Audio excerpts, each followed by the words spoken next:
জাপানের মান্যবর রাষ্ট্রদূত his excellency mister Saida Shinichi Bangladesh Jamaat ইসলামের সম্মানিত আমির ডাক্তার শফিকুর রহমানের সাথে সাক্ষাতে এসেছিলেন।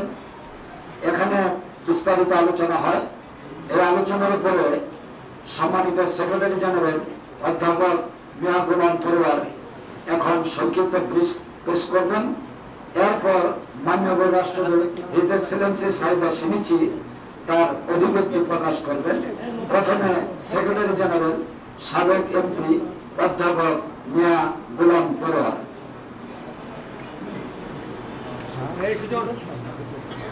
আসসালামু আলাইকুম ওয়া রাহমাতুল্লাহ। Honorable Japan Ambassador Saida Shinichi, Ambassador of Japan, Bangladesh Jamaat ইসলামের সম্মানিত আমির জামাত ডক্টর শফিকুর রহমানের সঙ্গে সৌজন্য সাক্ষাতে তিনি আমাদের অফিসে এসেছিলেন। আমাদের সঙ্গে অত্যন্ত সৌহার্দ্যপূর্ণ পরিবেশে জাপান এবং বাংলাদেশের বন্ধুত্বপূর্ণ সম্পর্কের উত্তরণে খুবই চমৎকার আলোচনা হয়েছে। আমাদের এই আলোচনায় সম্মানিত আমির জামাত নেতৃত্ব দিয়েছেন সম্মানিত নায়েবে আমির ডক্টর শফিকুর রহমান, আমাদের নির্বাহী পরিষদের সদস্য এইচ.এম. আজহারুল ইসলাম, সম্মানিত নায়েবে আমির জনাব আনাম শামসুল ইসলাম, আমাদের প্রচার বিভাগের সেক্রেটারি মিডিয়ায় মতিউর রহমান আকন, নির্বাহী পরিষদের সদস্য জনাব মোবারক হুসাইন এবং আমাদের সামনে জামাতের ফরেন অ্যাফেয়ার্স অ্যাডভাইজার উপস্থিত ছিলেন। আমি সাংবাদিক বন্ধুদেরকে ধন্যবাদ জানাচ্ছি এবং সম্মানিত আমির জামাত এবং অ্যাম্বাসেডর অফ জাপানের সঙ্গে যে সংক্ষিপ্ত আলোচনা হয়েছে সে সম্পর্কে আমি একটা শর্ট ব্রিফ আপনাদের জন্য পেশ করছি। উভয়ই পারস্পরিক কুশল বিনিময় করেছেন। জাপান এবং বাংলাদেশের বন্ধুত্বপূর্ণ সম্পর্কের বিষয়ে সকলেই অত্যন্ত আনন্দ এবং কৃতজ্ঞতা প্রকাশ করেছেন। দুই দেশের মধ্যে যে বন্ধুত্বপূর্ণ সম্পর্ক সেগুলো আলোচিত হয়েছে। আমাদের পক্ষ থেকে বাংলাদেশ জামাত ইসলামের আমির জামাত ইসলামী তার উদ্দেশ্য, লক্ষ্য, তার কার্যক্রম, স্বাধীনতার পর বাংলাদেশের 54 বছরের ইতিহাসের জামাত কিভাবে এদেশের জনগণের কল্যাণে, দেশ গঠনের কল্যাণে রাজনীতি করেছে সেই সংক্ষিপ্ত একটা ইতিহাস তিনি ওনার সামনে উপস্থাপন করেছেন। বিগত ফ্যাসিবাদী আমলে শেখ হাসিনার সরকারের হাতে জামাত ইসলামের উপরে কি জুলুম, নির্যাতন, নিপীড়ন চলেছে। আমাদের নিবন্ধন বাতিল হয়েছে, আমাদের প্রতীক নিষিদ্ধ হয়েছে, অফিস বন্ধ হয়েছে, আমাদের প্রিয় নেতৃবৃন্দকে ফাঁসিতে ঝুলিয়ে হত্যা করা হয়েছে, কারাগারে তারা মৃত্যুবরণ করেছে, রিমান্ড, ক্রস ফায়ার, আয়নাঘর, এইসব ইতিহাসের কথা তিনি তুলে ধরেছেন। মাননীয় অ্যাম্বাসেডর এগুলো খুব মনোযোগ দিয়ে শুনেছেন এবং তিনি বলেছেন যে বাংলাদেশের রাজনীতির এইসব পরিস্থিতি সম্পর্কে তিনি অবহিত এবং রাজনৈতিক পরিবর্তন সম্পর্কে অবহিত।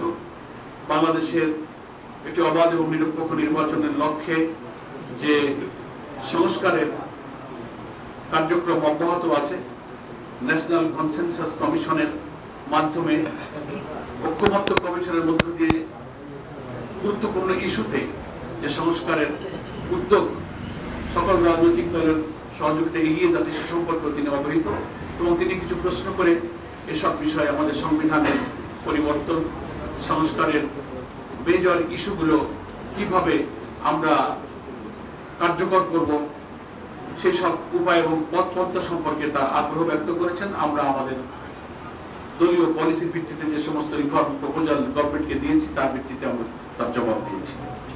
এসব আলোচনায় আমাদের জামাত ডক্টর তাহের সহ আমাদের সমস্ত নেতৃবৃন্দ অংশগ্রহণ করেছেন। আমাদের আমির জামাত বাংলাদেশ এবং জাপানের শিল্প, বাণিজ্য, ব্যবসার ক্ষেত্রে উভয়ের সাথে আমরা কিভাবে আরো সমৃদ্ধ হতে পারি, উত্তরোত্তর অগ্রগতি হতে পারে, আমদানি রপ্তানি পণ্যের ব্যাপারে আমরা কি করতে পারি সে বিষয়ে আমাদের মাননীয় অ্যাম্বাসেডরের সাথে মত বিনিময় করেছেন। তিনিও বলেছেন শিল্প, বাণিজ্য, জায়গা, এগ্রিকালচার সেক্টর, নানান সেক্টরে আমাদের সম্ভাবনাময় বিনিয়োগের একটা আলোচনা বা দুই দেশের মধ্যে অতি সম্প্রতি অনুষ্ঠিত হবে এবং ইতিপূর্বেও কিছু দুই দেশের মধ্যে এই সমস্ত ব্যবসা বাণিজ্য বিনিয়োগ নিয়ে আলোচনা হয়েছে। এগুলো সম্পর্কে তিনি অবহিত করেছেন। এটা ওনার বাংলাদেশের প্রথম ভিজিট। অল্পদিন উনি বাংলাদেশে এসেছেন। বাংলাদেশের রাজনৈতিক পরিবর্তনের পর তিনি এখানে অ্যাম্বাসেডর হিসেবে যোগদান করেছেন। সে কারণে বাংলাদেশ নিয়ে উনি বলেছেন এটা একটা বিউটিফুল দেশ, একটা চমৎকার দেশ। এ ব্যাপারে উনি ওনার অত্যন্ত আগ্রহ এবং একটা ভালো অনুভূতি উনি আমাদের সামনে ব্যক্ত করেছেন। আমির জামাত ওনার মাধ্যমে জাপান সরকার এবং জাপানের জনগণকে ধন্যবাদ জানিয়েছেন।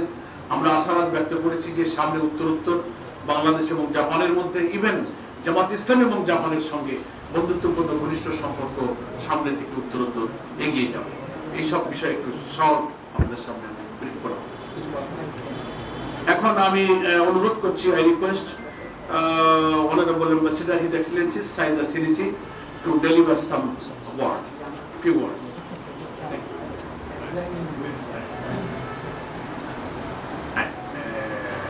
Hi everyone. As he introduced me, I'm Saida, Ambassador of Japan. I just want to share with you that I'm really honored, privileged to be able to have a first exchange of views with Mr. Chairman of Jamaat Islam, Mr. Shafur Rahman, as well as his team. And as he might have been briefed you, we have discussed a wide range of issues, not only domestic issues, but the foreign policy, and it was really a fruitful one. And particularly, we extend the message, our strong commitment to further support the Bangladesh nation, and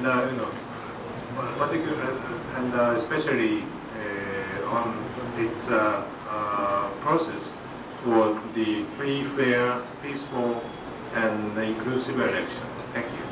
Thank you.